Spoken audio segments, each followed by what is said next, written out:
I was really trying to find a place with peace and quiet, just so I can hear the wind blow and the birds chirp. And I found myself getting annoyed by all these lawnmowers and airplane sounds, you know.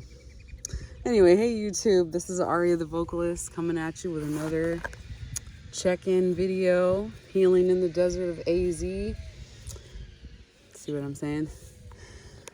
I think,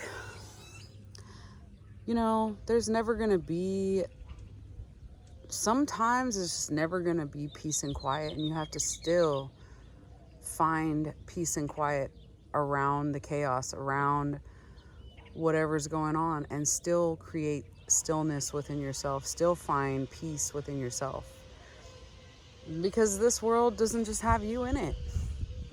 Let's face it. We're all here. And I wanted to touch on the subject matter today of abandonment wounds. Abandonment wounds, if not dealt with early on in life, will cause a ripple effect into every single connection, relationship you have. And it will create wedges, and you will be triggered easier. You will feel more a sense of rejection from people. You will feel more pain from people who don't show up for you. And I think that the lesson I've been learning here in Arizona, since I have been forced to be alone, right?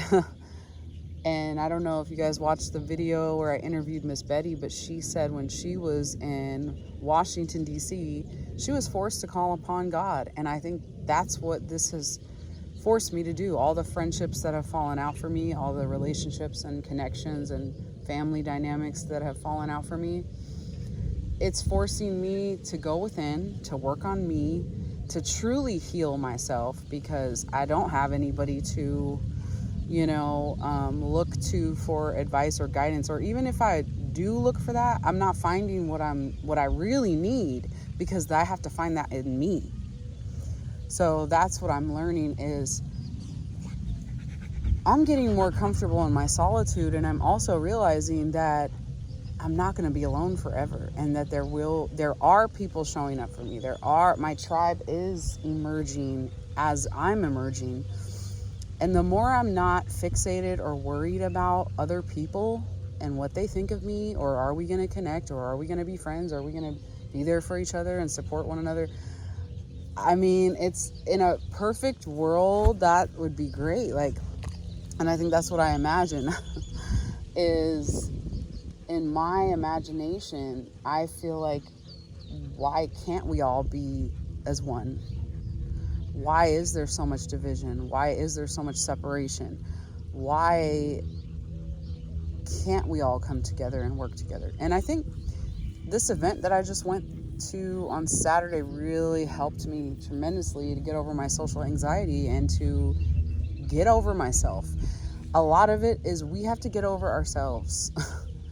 We're creating the wedges with other people, and sometimes it's a mutual wedge that's created, right? And we all have our separate healing that we need to do. So I just find that I want community, I want connection, right?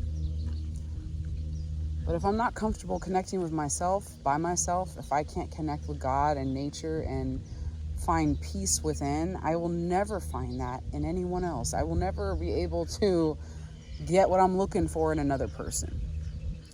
And I've been highly disappointed in my life, and I have had so many heartbreaking things happen regarding other people, that it has created me to self-isolate. It has made me shut down and shut people out. It has caused me to push people away from me, right? And I'm learning, we're all healing, we're all growing in our own ways, and we can't take it personal, right?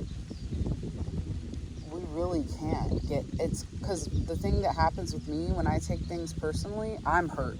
I'm hurting myself what other people do is their decision and their prerogative, right? And yeah, maybe it has a little bit to do with me if it's regarding me,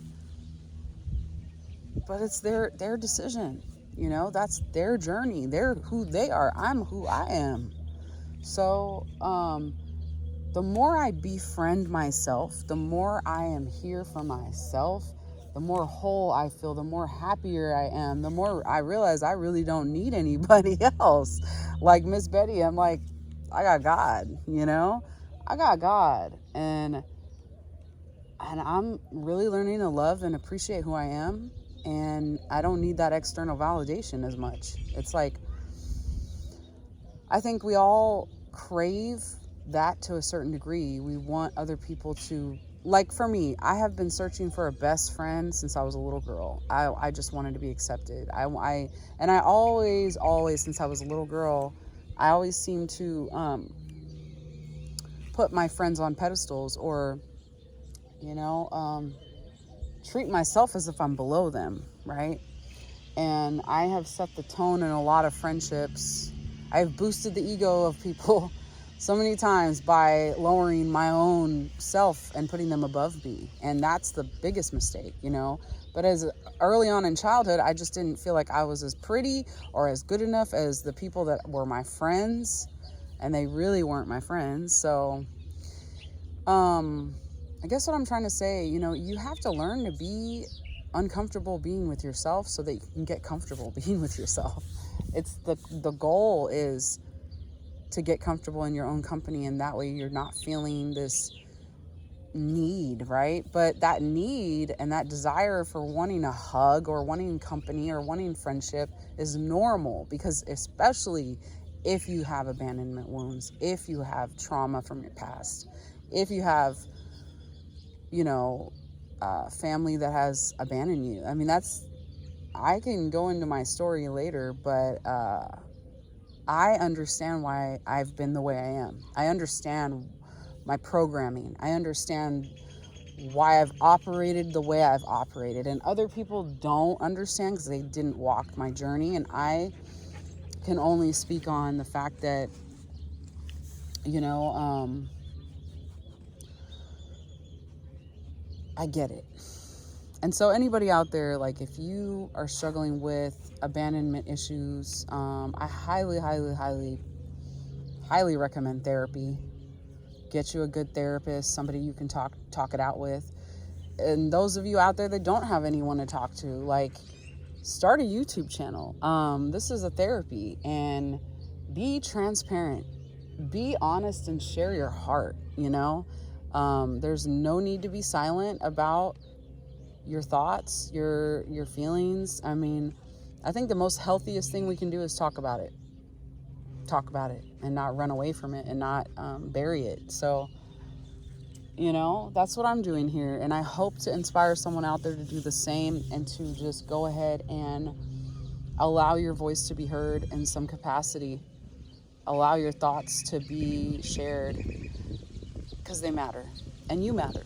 So anyway, much love. This is Ari, the vocalist, you guys. I'm sitting here at this park with these trees, gorgeous trees, with my dog, and we're just finding some peace. And I'm just leaning up on this tree, and I just want to tell you that if nobody told you today, I think you're doing an amazing job being who you are, learning who you are, growing, and healing, and doing the hard work that nobody sees but you and God.